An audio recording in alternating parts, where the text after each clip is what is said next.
So a couple of months ago, I completed Hades, an amazing roguelike adventure game that I really, really enjoyed, I would say.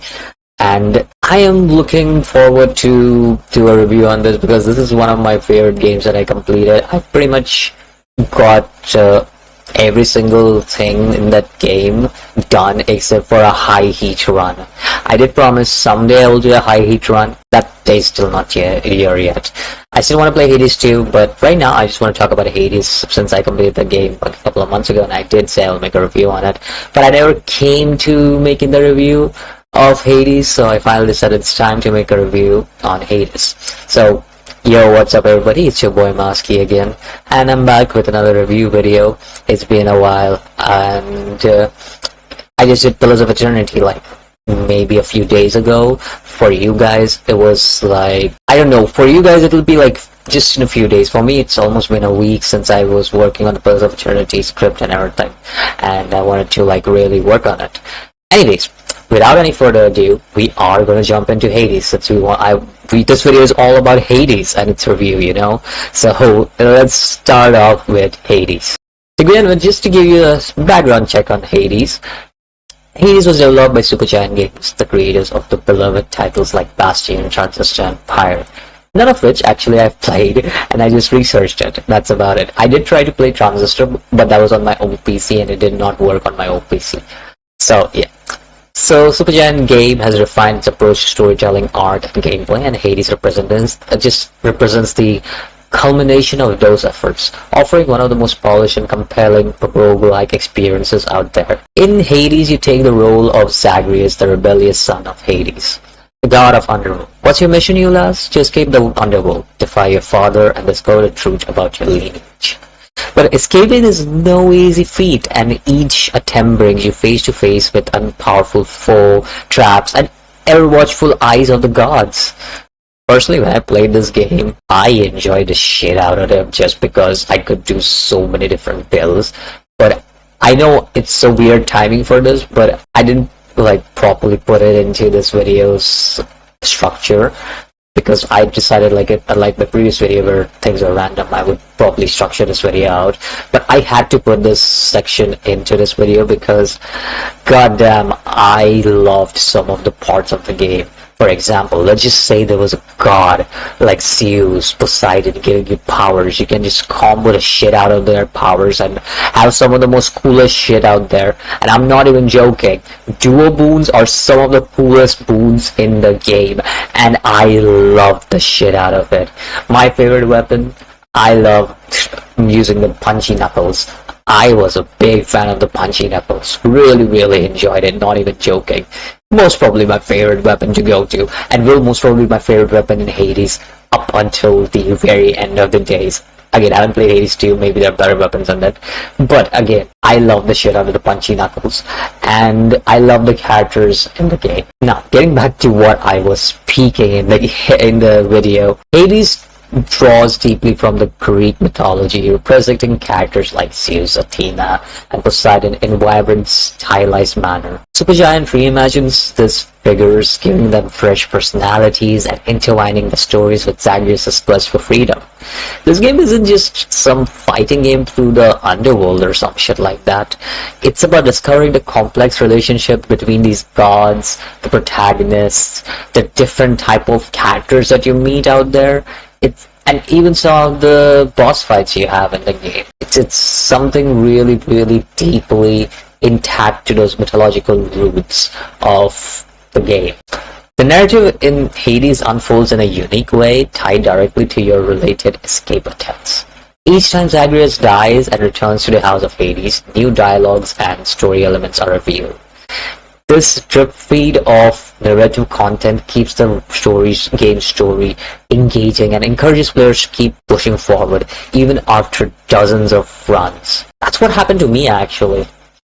So when I was playing Hades, the reason I kept on going was mainly because I was interested in Zagreus' story, in Persephone's story, in Hades' story. Like, what is the story between these three? I was interested in seeing what Achilles and his lover had in common, like why were they separated. I was interested in seeing why the court magician and his sister were separated. I was interested in knowing about Nyx and the Fury sisters.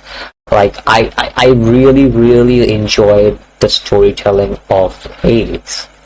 One of the standout features of Hades is its deep character development. Through dialogue and interactions, you'll form bonds with various gods, spirits, and mythological figures. Characters like Nyx, Thanatos, and even Hades himself evolve over time, revealing their backstories and motivations. The relationships you can build can even influence the gameplay as you unlock perks and boons through these connections. And boy, the voice acting. The game's dialogue is sharp, witty, and filled with personality. The voice acting was led by industry veterans like Logan Cunningham and Darren Korb, who bring these mythological characters to life in a way that's modern and timeless.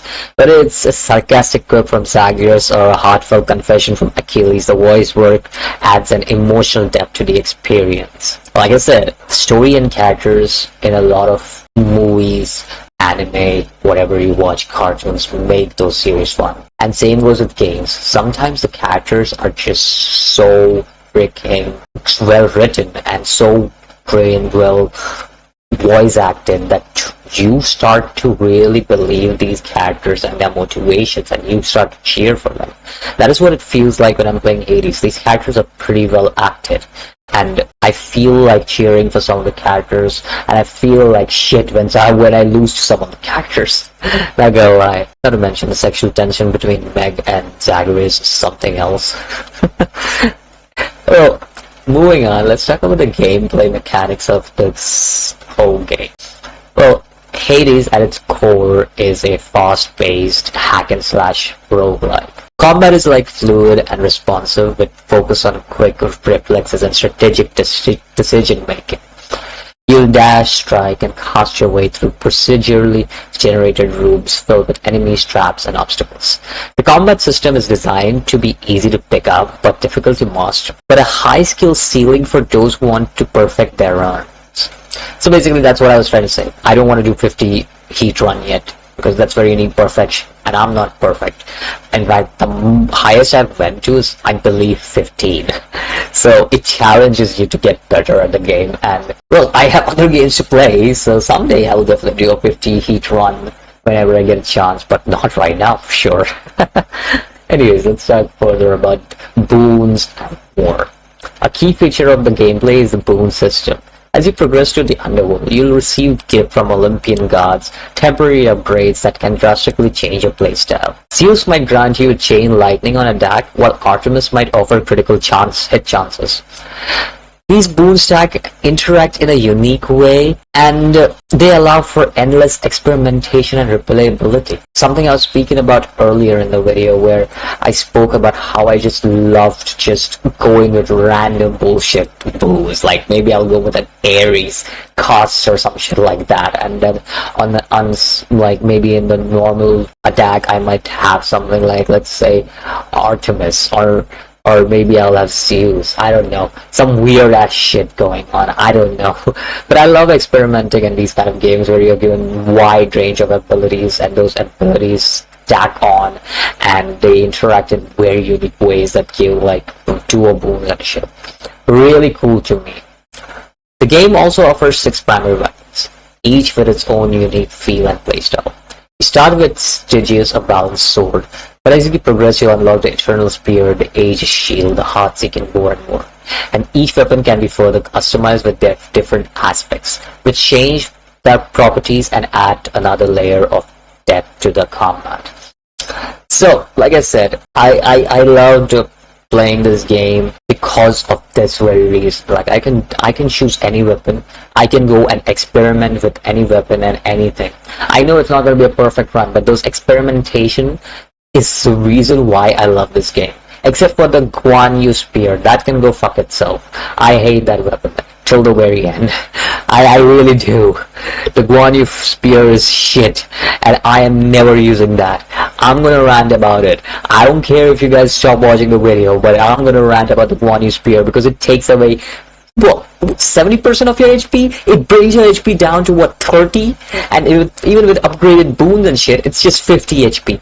I need to have at least 120 HP to feel secure, which is normally what you have, I think. I think you get to go up to 200 HP, I don't remember. But you do have a good chunk of HP at the start. And you don't have that HP when you get into the game, after you have the Guan Yu Spear equipped, which is really bad for you, because people really hit hard. And I hate being hitted hard. Hitted hard? I don't even know if hitted is a word. I'm screwing up the English dictionary just to rant this about this freaking spear. I hate it with all my life. You can hear it in my voice. Anyways, that is the main aspect of the game anyways. Like, I love playing with different weapons, and I love experimenting with different weapons. But there is more to the game than just that. Like I said, it adds depth towards progression and replayability. But what is it like? What is the roguelike elements like for this game? Well, its mean is to try escape attempts in different ways, you could say. The Underworld is procedurally generated. Basically, it's randomly generated, with new room layouts, enemy placements, and rewards each time you play. That is not an end, but a chance to improve your character and try again. Now, this is very basic. It's a roguelike. It's very similar to any other roguelike when it comes to the roguelike elements. You die, you upgrade a character, you get better, you try again. You die, upgrade a character, get better, try again. Just keep on repeating it, and eventually you will succeed at least once. There are also some permanent upgrades. So while your run does reset your progress, Hades offers several forms of permanent progressions. The Mirror of Night allows you to spend darkness, currency earned in runs. To unlock various upgrades for Zagreus, these upgrades can enhance your abilities, give you extra lives, or even alter how certain mechanics work. So yeah, permanent upgrades are really, really important if you guys don't know. Now, there are some madmen who have tried runs without doing permanent upgrades, and kudos to them. Like, they really deserve it, and you guys are amazing at the game. But not me. I need some permanent upgrades, especially the HP upgrade. Gives me a lot of confidence to defeat Hades in the end, trust me. Anyways, the keepsakes are another form of progression, you could say, and they are earned by gifting gifts to various characters that you meet throughout your journey. These keepsakes grant powerful bonuses and can be swapped between runs, allowing you to tailor your strategy based on challenges ahead. Additionally, as you build relationships with certain characters, you can unlock companion summons that provide powerful support during tough encounters. Now, in keepsakes, I tried using all the keepsakes. But the one that I stuck with was most probably the one where you get an extra life, I believe. Because it's just that good. Having that extra life is lifesaver, literally. Hey, that's one thing. Companions. I believe I only use a Meg just because of how quickly I can just kill some of the enemies. Meg can one-shot a lot of bosses. A lot of bosses. And that's the only reason why I have Meg as my companion. She's just that good of a damage dealer. Anyways, moving on from that to some art style and music of Hades.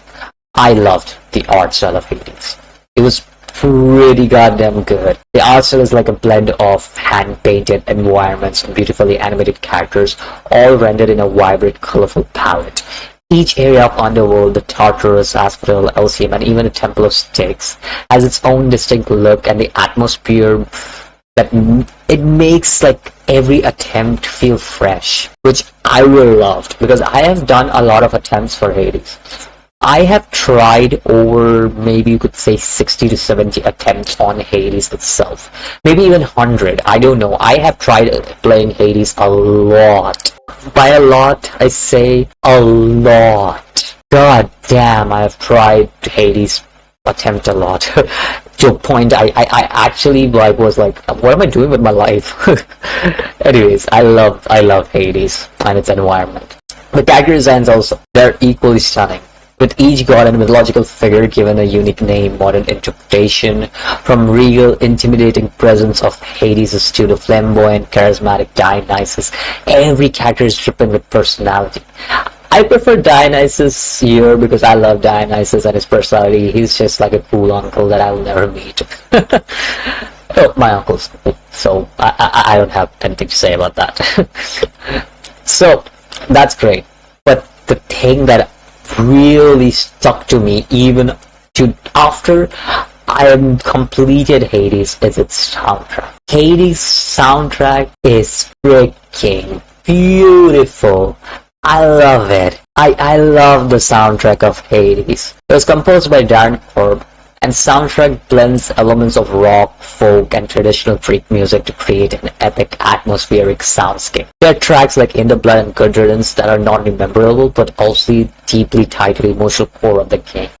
Oh, I love Hades' soundtrack. It's so goddamn good. Since its release, Hades has received widespread critical acclaim. It's been praised for its storytelling, gameplay, art, and music. It's won numerous awards, including Game of the Year honors from several outlets.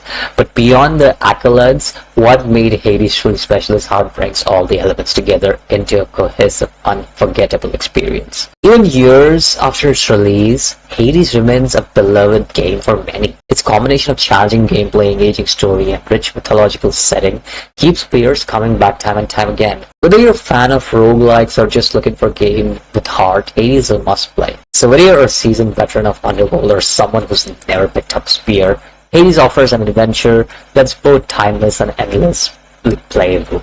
Thanks for joining me on this deep dive into the world of Hades. I know I'll sometime in the future cover Hades 2 most probably, and I am looking forward to playing Hades 2, maybe on stream just like I played Hades. Right now, I don't have Hades 2.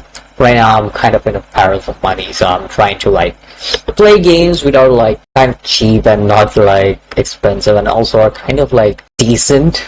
I don't want a game to be sitting in my library for no freaking reason. So yeah, I love Hades.